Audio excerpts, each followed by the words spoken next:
could be sold more than once. We'll get into all that. So now the pasuk says, "B'genevoso below the kavelo."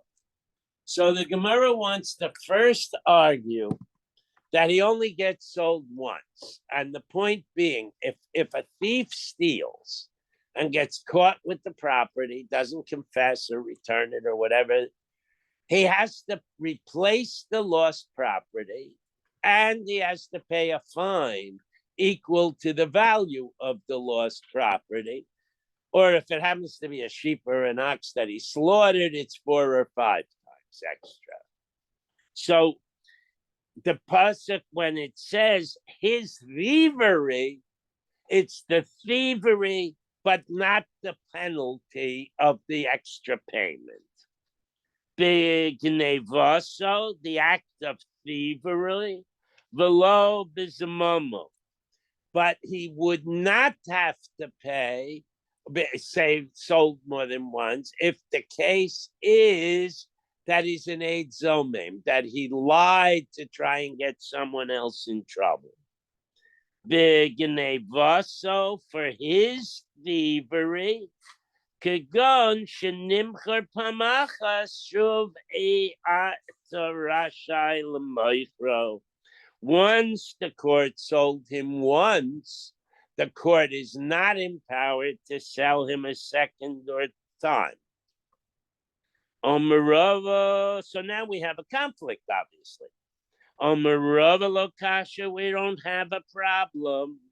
Kan beginavena begineva achas, the brisa, when it says only one shot at the barrel, is when he only stole one time.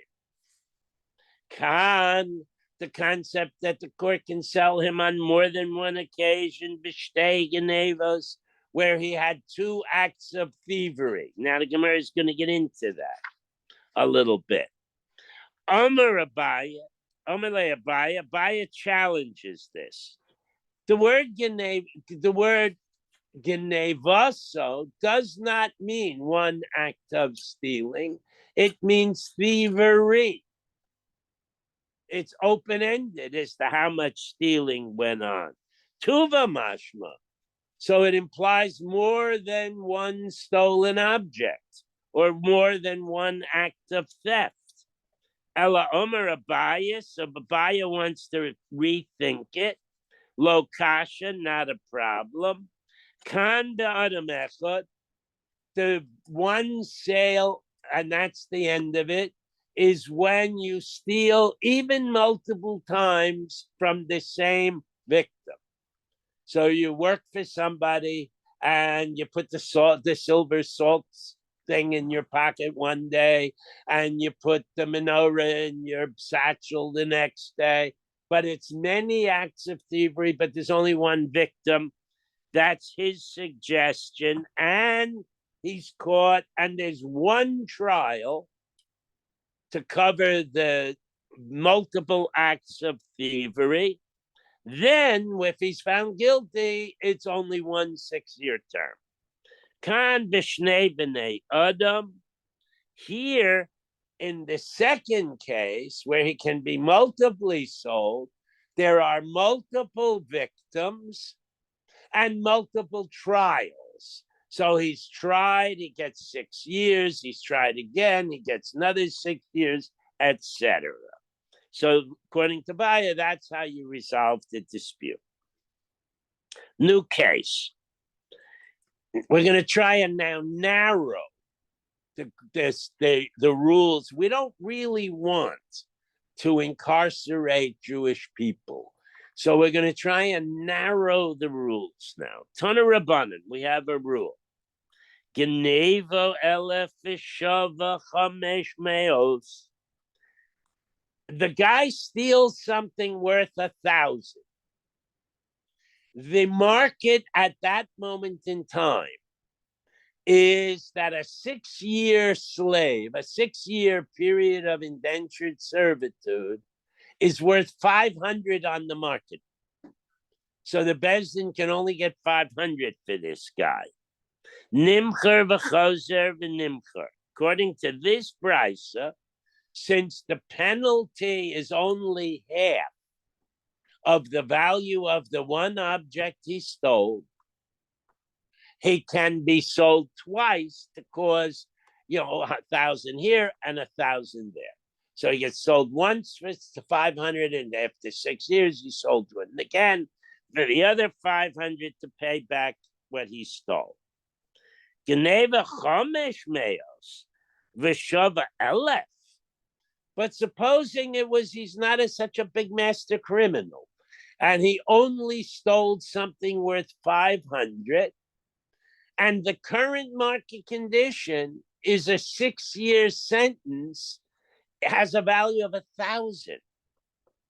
So now, okay, in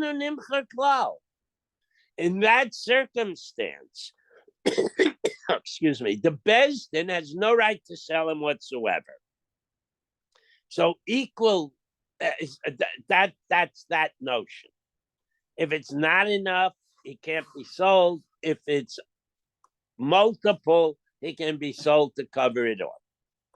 Rabbi Elazar Reimer, the brisa continues, and Rabbi Elazar has a different opinion, a much more narrow view. Im hoya geneva keneged mimkaroi nimkar.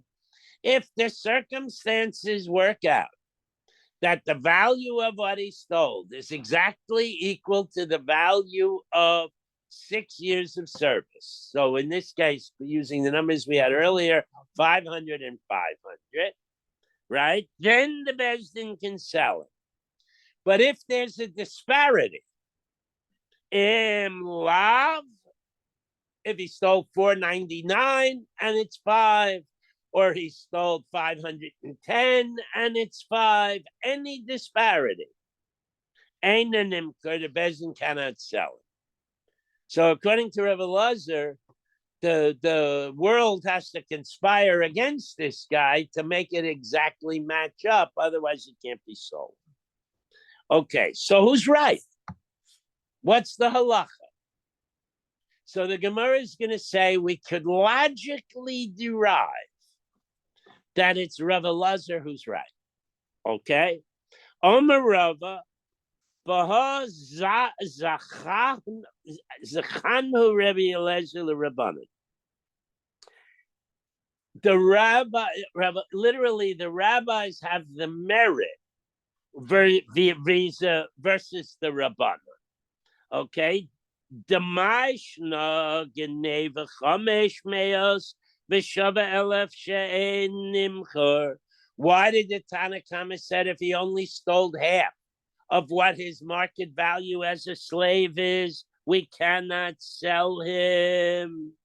The nimcher kula omer rachmana, because you can only sell a total person. You can't sell, okay, velo chatzio, but you can't sell half of a person. You can't say from 8 in the morning till 1 in the afternoon you'll work as an indentured servant. Yes. Yeah, but what about when 2 people own the Eved, one guy? That's different. The whole slave is owned.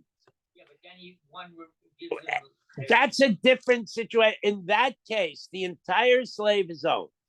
The masters have options. They can say Sunday and you Monday, you Tuesday, you Wednesday, or they could say you from dawn to noon, me from noon to dusk.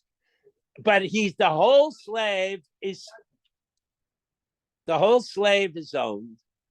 This whole slave is always a slave. If you only sell him for half price, then the whole slave is not owned. That's the distinction. 5 people can pitch in on a slave, but you can't buy half a slave. And even in the case you referred to, if one of them releases him, the halacha is the other must release him, because he cannot have half a slave. Okay? So therefore, v'lo chatzio, you can't have half a slave. Hachinami nimkar b'geneva, so omer rachmana, V'lo nimcher b'chatzi genevaso. So too, the Psukim says he sold to replace the value of that which he stole, not a partial, not a disparate relationship, not a part of his theft. The text says half, but it means a fraction of his theft. So therefore, Rebbe Lazar makes more sense. That's this point. Okay. Now the Brisa went on and talked about the redemption of this little girl. And so in theory, there are three people who could have, need to be consulted: the girl herself, the master, or her father who sold her in the first place. So we know it's not the little girl herself because the text says korcho, his will. So she's excluded. But we still have an issue: who against whose will can the little girl be redeemed? Against the master's will? Look, I bought her. I'm pretty much going to marry her off to my kid when he grows up. I don't want to get rid of her. Is it the father? Look, I got money for her. I don't want, and I sold her to this nice family. I don't want her back. Okay? So those are the issues. Sova Rava Lamema, Rava initially thought to say, Balkor Che the Adam. We're talking about the master's willingness to let her go. Omerle Abaya, so Abaya says to him, my Ninahu, why do you want to say that? What, okay? The Kasav Nole Shtara the Adamea. Because here's something: if you say it's against the owner, the master's will, you could have the following circumstance. The father could sell the little girl for 2,000. She's 10. So Mistama, forget exactly when the hair grows, will round the 2,000 equals 2 years of service. Now, at the end of 1 year, the father writes a post-dated check. I'm modernizing it. He writes an IOU for 1,000. If it's against the master's will, the father can force the IOU on the master. So the master is out money and out a servant girl. Okay, so we can't say, am I? Why should the master go along with that? I mean, why should the halacha say the master has to go along with that? Nakit Margolinisa, he's got a pearl in his hand. He's got this lovely little girl who's working hard in his kitchen and is eventually going to marry him or his son. And she's going to trade her in for a broken piece, a shard of pottery. And, meaning the IOU, which isn't collectible yet. I mean, it doesn't make sense. Okay, so the halacha would not do something that is so nonsensical. Ella Omer Abaya about Korche Diav. We're talking about where the father doesn't want to go along. So what would be the circumstance? Father sells the little girl because he's too proud to ask his brother, who's rich, for any money. So instead, he sells his daughter. Now, the uncle's embarrassed about having a niece who's a slave. So the uncle goes to the Adon to release her. His father says, look, I got rid of her. I got money instead of the expense of feeding and clothing her. You're going to buy her back and make her come home to me? She's only 11 years old. I don't want that. So nevertheless, the halacha allows the rich uncle or whoever it is to redeem her. Mishum pagam mishpacha, because families are embarrassed to have amongst their family members little slave girls. Okay, if that's the case, Eved Ivri Nami. So that same logic should apply to a male slave. If my cousin is enslaved for poverty or sells himself, or he's enslaved for thievery, the whole town at the pool, my wife and all the ladies are talking about my ne'er-do-well cousin. So why can't I redeem him, ship him off to Pittsburgh, and rescue the family honor? What? Are we saying that the father who sold his daughter into slavery is embarrassed to take her back? No, we're saying that could be, but the rest of the family is embarrassed to be related to these people. Okay? Why doesn't the halacha, if this all works, why doesn't the halacha require the rich relative to redeem even the male slave? Mishum pgam mishpacha. Because we don't want lashon hara at the pool. We don't want people talking about other people. So we create a halacha that they're not to undo the circumstance where maybe they would be chattering about each other. So we had this concept once before, and we say the problem is that this ne'er-do-well Jew who sells himself into slavery because it's easy for him. Somebody feeds him, somebody clothes him, he gets parting gifts when he leaves, he gets money in his pocket. It's a good deal. So what's going to happen? His rich brother is going to bail him out, and then he'll sell himself again, and his rich brother bails him out, and he sells himself again. It goes on and on and on. That's why we don't make such a rule. He'll repeatedly sell himself. So there's the little girl, by the time when she's 12, that's the end of it. But this guy could repeatedly sell himself. So we make the rule for women, but little girls, but not for men. Hachinami. So let's say, just a minute, Mr. Burr. This little girl is only 10. You said there's this outer limit of simonim, but a shrewd father still has a couple of years if somebody bails her out when she's 10 to resell her, possibly multiple times. Hachinami hader azil mizaving la. Somebody could come along and resell her. The father could resell her.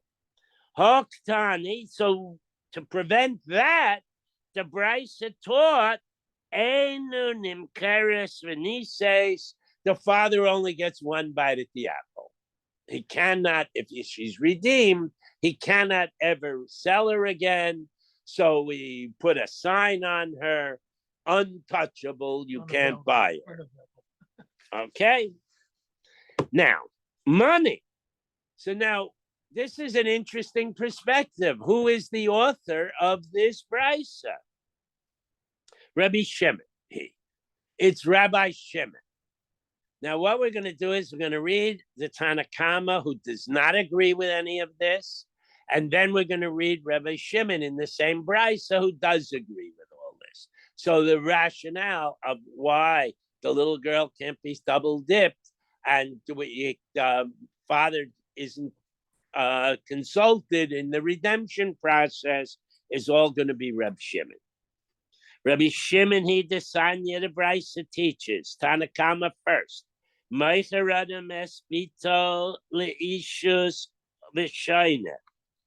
man can sell his daughter. Now, the word sell is here because the father gets the kesef when the minor child is married. An adult woman gets the kesef. So it's the father selling her. Marriage is a commercial transaction. You're buying your wife, either from her or from her father. Okay? And he can sell her again. Meaning if the first husband divorces her or dies and she's not 12 and a half yet, he can sell her 5-6 times if he's lucky. Right? Oleshutfos v'shayna. According to this Tanna Kama, he can also sell her into servitude when she's a little girl, And if the master dies or somebody bails her out, she can be resold to another owner. Okay, and as many times as he can cram it till she's a naira, he can keep selling her. Leishis acher shivchus. Furthermore, he could sell her into slavery, indentured servitude, and if the master dies, say, he can then take her. She's still only 9, right? And he can marry her off to somebody. She's a piece of merchandise. He can do what he wants with her.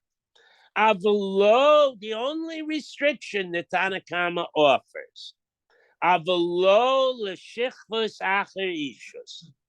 Since once she's married, the bond to her father is completely severed, even though she gets to go home to him, etc., because she's still a minor, he can't sell her into servitude after she's been married. So he can multiple marry her or multiple servitude her, but if he marries her, he cannot servitude her.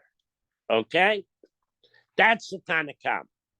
Now comes Rav Shimon that we want to agree with. Rav Shimon Aimer Kashem Shein Adam Meicher Espito L'Shikvus Acher Ishus. He says to the Tanakama, just as I agree with you, just as you say, after marriage she cannot become an indentured servant. Kach ein Adam Meicher Espito L'Shikvus Acher Shikvus. He cannot multiple sell his little girl, daughter, to multiple servitudes. He only gets one bite at the apple. So that's what we've been saying. Uplukta the honey tonight. Now, these people are Amarayim. So now, I'm sorry, they are Tanaim, but they're in agreement with earlier generational Tanaim. Uplukta the honey tonight. They did the same dispute between the Tanakam and Shimon is reflected in a brisa from earlier times. The Sanya, the Vigdo Ba. This is a pasuk that says, the technical meaning for Vigdo Ba means a strange nation. But the Chazal interpret it to mean to a different family. So you cannot, he will not have the power to sell her to a different nation, literally, or a different family, the way the pasuk is darshan. Okay? Kaven shapiresh taliso alecha.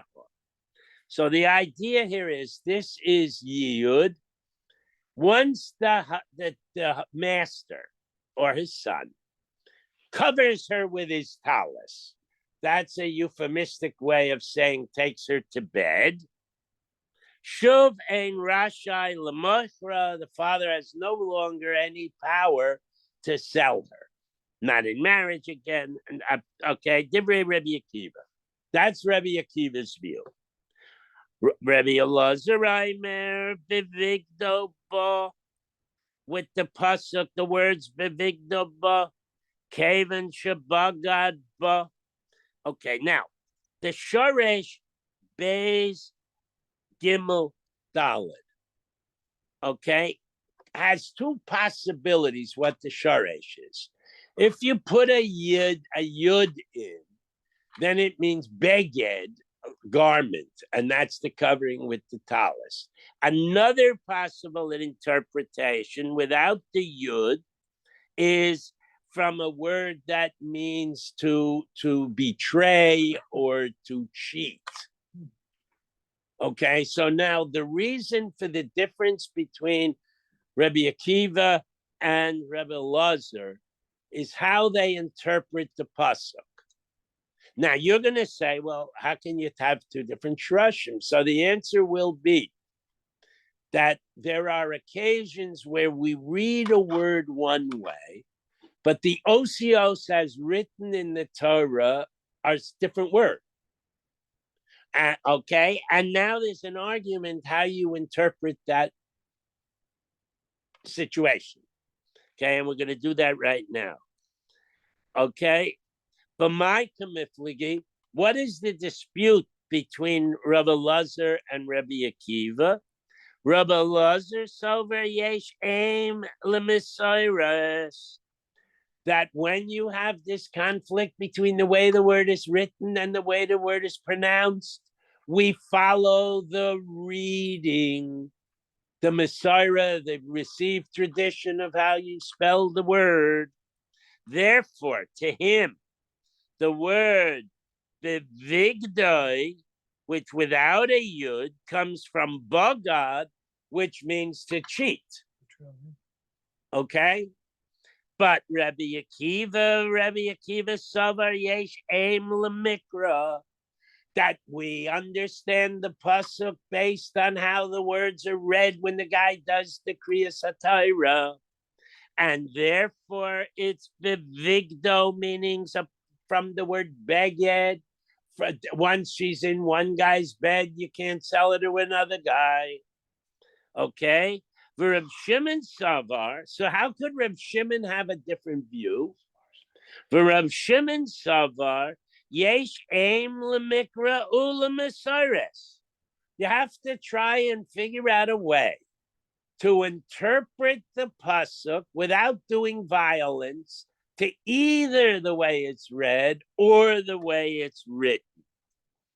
Okay, and therefore he takes both interpretations.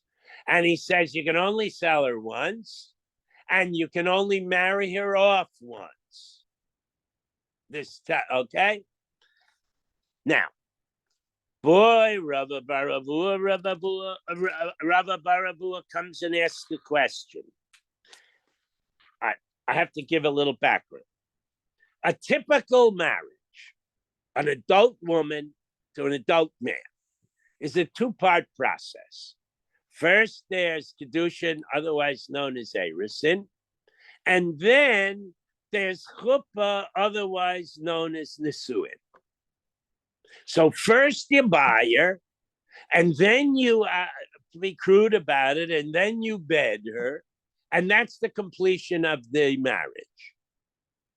Now, when a little girl is sold to an Adam, and we're going to get eventually in the Gemara much more discussion of that part of it.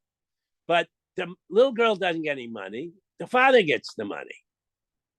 And whether or not the guy who takes her is going to marry her to himself or to his son, the father got money for servitude. He didn't get money for marriage.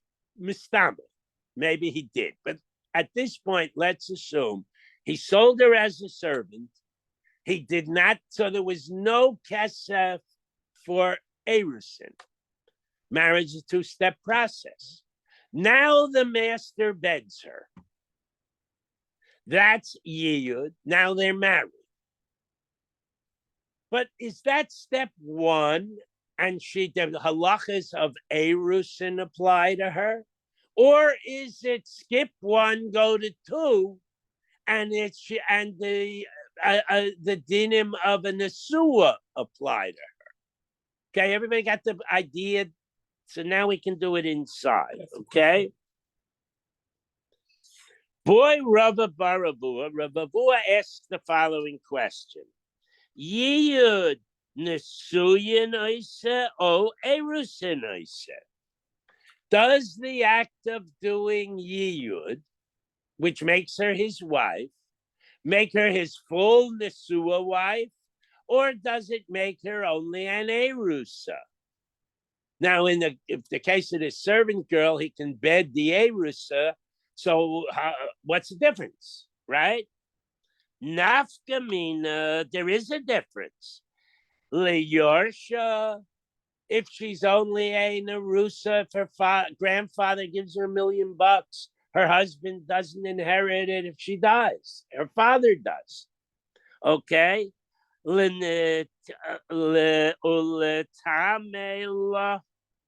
Or if she dies, if her husband's a Kohen, if she's a Nesua, he can bury her. If she's not a Nesua, he can't be Matame. He's a Kohen. So somebody else has to bury her. ulahafa nidareha. If she's an nesua, then she makes a commitment. I'm never going to make a filter fish. And he says, I'm sorry, I like a filter fish. You can't make that vow. But if she's an arusa, the husband has to go to talk to the father and get him to buy into the canceling of the vow. So you see, it's a critical issue. I mean, there really are nafkaminas that make a difference. So what's the rule? Now we're going to try and figure it out. Toshma, let's look into it. The Vigdoba, the pasuk says, once he marries her to one guy or sells it to one guy, depending on how you learn it, she cannot repeat. Right? The Vigdoba. Kavan, the Perash Taliso Aleha.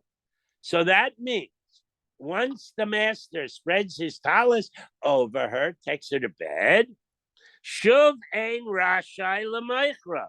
The father's right to sell her again, the way Rev Eliezer learns it, is canceled. The father can no longer sell her again.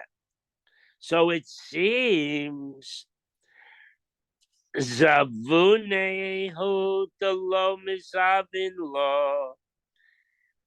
The Basif doesn't say the father can't inherit her. The father doesn't say she doesn't come home again. The pasuk, the brisa only says he cannot peddle her again. So the implication is yivude miyayed lo. He can, if she's out of that marriage by death or debt, he can remarry her. Okay, by getting money for kedushin on her behalf for her. How old is she? Can't she marry herself? No, How she's a old is little she? girl. Oh, she's still a little girl. Okay, I'm sorry. Okay, she's not yet a bogeris. I didn't realize. Even after she reaches physical maturity, there's a 6-month window where she still has no authority. Her father controls her. Okay? So, if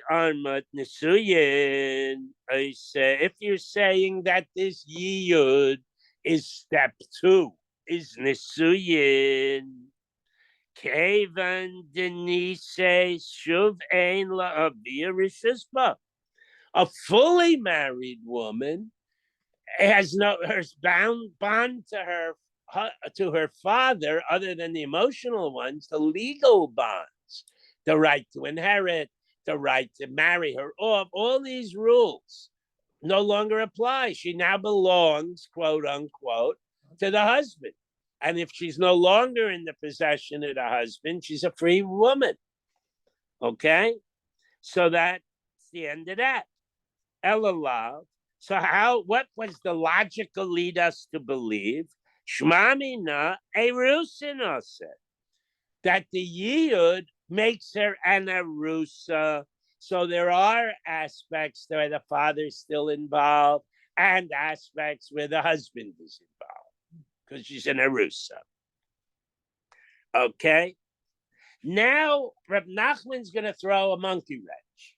Reb Nachman is going to say, did you see the word yiyud in that brisa? I didn't. Maybe that's not what we're talking about at all. Omer Reb Nachman bar Yitzchak, hacha b'kiddushin da alma koi.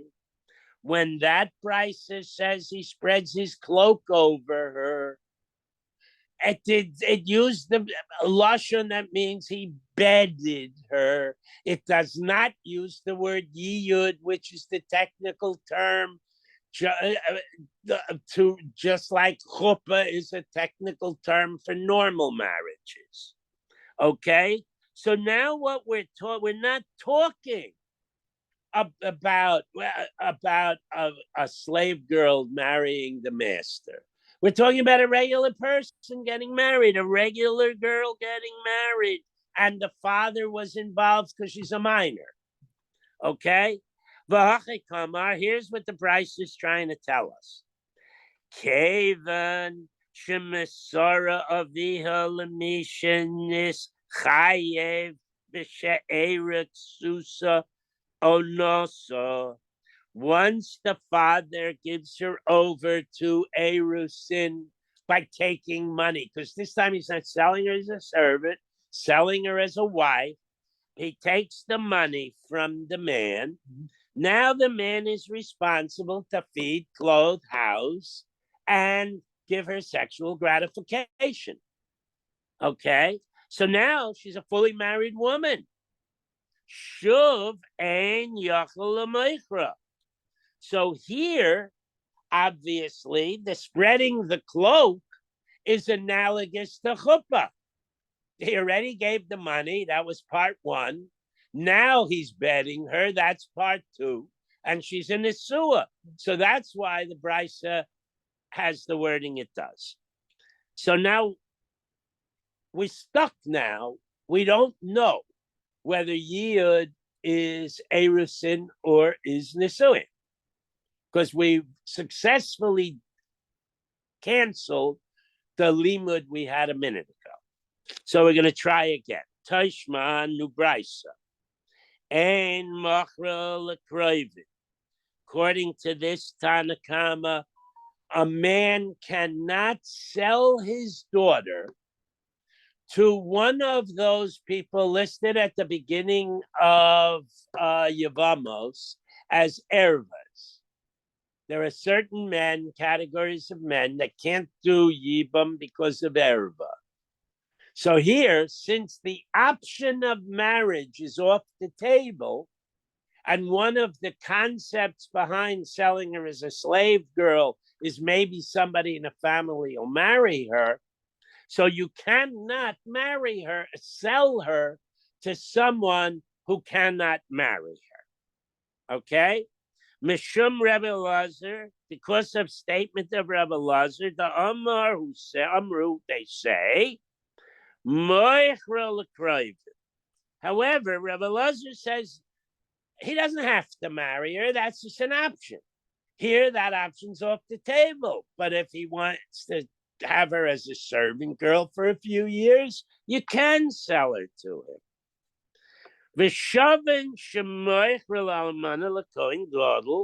And similarly, if the little girl is 11 and she's an almana, and the Kohen Gadol needs someone to work in the kitchen, even though he can't marry her as one of the options, she can continue working. He can sell her to the Kohen Gadol, this Rebbe, okay? And everybody says, Gerusha v'chalutza l'Kohen Hedyot, that if she's a Gerusha or a Chalutza, you could, a regular Kohen can buy her. So that's the Brisa. Now we're going to analyze it. Hi, Almana Hachina Adami. How did this little girl become labeled a widow? Okay, that's very problematic. The Kadesh Nafsha. If she climbed out of the window and snuck off and got married, well, she can't do that because she's not yet 12 and a half. Almana Korila.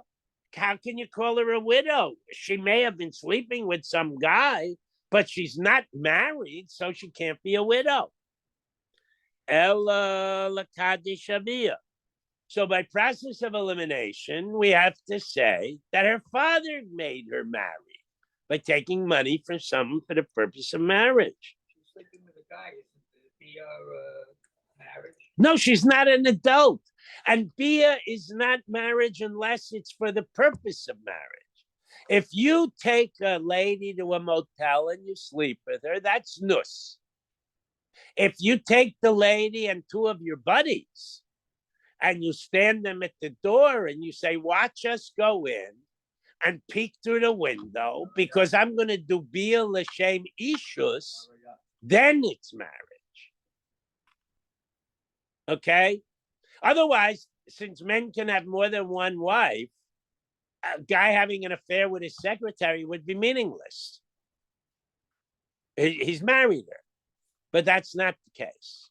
Okay, it has to be l'shem ishus, and it has to be with Eidim. All right, weiter. So, Ella lekid So let's hypothecate, since a girl can't marry herself, the only person who now can marry her is her father. Marry her to someone.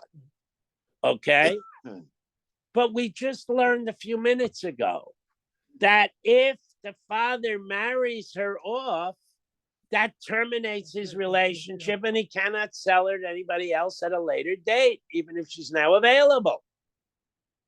So the brisa can't mean she did it, and it can't mean that the father did it.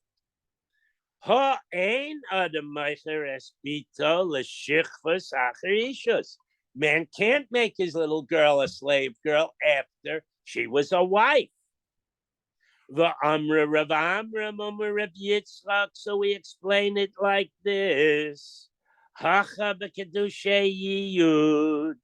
The little girl who is called a widow was married by her father, but they never completed the deal.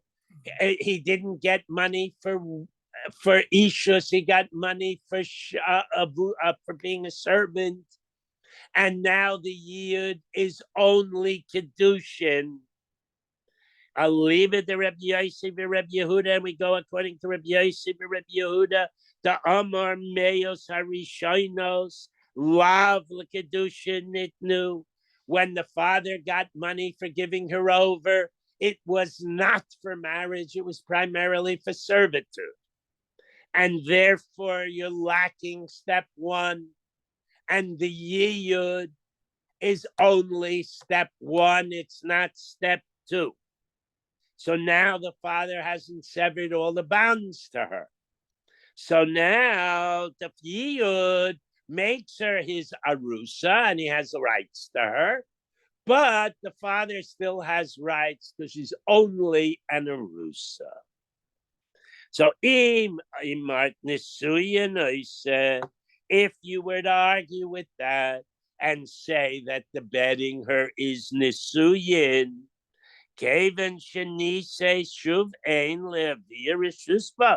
then the father would have no rights to her whatsoever and could not resell her. So we have to reject the notion that yiyud is nisuyin.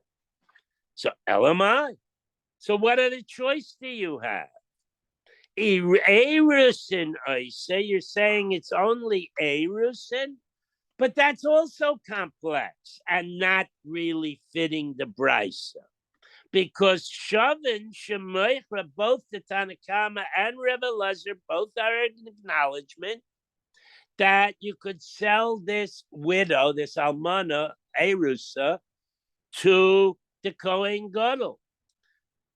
V'ha eina de meicher espita l'shichvus acher ishus. Even erusin is a measure as a partly married, and the father no longer can sell her again. So how do you do that? Elamai. So what do we have to say? Islacha l'meimar. This is what we have to say. Shani erusin dida. There is a difference between Erusin that she is the initiator of and Erusin that her father is the initiator of. Okay? And there's a footnote 28 because Yiyud is not the same as other forms of marriage. Okay? In the case of Yiyud, the master took her. The father didn't give her. So maybe it doesn't sever the father's rights. Okay, now, afilu taiman nisuyin, I said, somebody's now arguing, no, you could say that Yiyud is nisuyin. V'shani nisuyin dida, nisuyin diavia. And there's a halachic difference between a woman getting married and a father giving his daughter in marriage when she's a little girl. So, what kind of a comparison is that? Bishlema erusin me erusin shiny I could accept the argument that when the father makes her an Erusa, or when she makes herself an Erusa, the halacha could be a little different. Ela Nisuyin may Nisuyin, but full marriage. Against full marriage, Mishani. How could you, what difference could there possibly be? She's a woman. She's a married woman. Who cares how she got there? She's a fully married woman. The only way she can get out is get or death. And her father's bonds to her are severed. So, well, Rab Nachman Bar Yitzchak, according to Rab Nachman Bar Yitzchak, the Amar Afila Rabbi Yossi, Rabbi Yehuda, Meos Rishainos Likidushin Nisnu. We said earlier that the opinion was the money the father got was to put her into servitude. Even if the guy's intent was to marry her later, or even the father had a back of his mind, she's going to marry this guy, the money is to pay for her servitude. But there's another opinion of Rav Yosef Bar Yehuda that since the goal is to get her married, when the father takes the money, that's Kedushin money. Okay? So, b'mai moikim le. So then what? If that's the case, then she's an Arusa the minute she goes into the bayou's household. So how can the Brisa say that the father can sell her a second time? That's our new problem, and we'll deal with that tomorrow on our own. Now we're going to do the rest we're going to do 19 and 20 on our own, and we'll pick up on Sunday on pace. Okay, have a good Erev Shabbos all. Okay, I'm cutting it short because I have chores. Okay. Thank you. You're welcome. Well, oh, and we welcome Shraga Feivel back to the land of the living. Yes. In the land of Sonobin. At least for today. The land of Sonobin. Now, who is this magic man here? Let me see. Ah, so handsome. That's why you have to cover. Shraga Feivel, the only person in the world that takes 2 weeks to have a tooth pulled. No, it was more than that. Oh, it's more than That, 2 that weeks. that was the main thing, but it's not the only thing. Okay, Bobby. Yes. What? Ruben has a Chavrusa telephone. He never. Oh, yesterday was raining, Oh, okay. and today He's okay. he's It was fine. complicated. I was in a lot of pain on and off. And The I period- could say, I am I my said, "Are you Ruben's in pain?" keeper? I said, on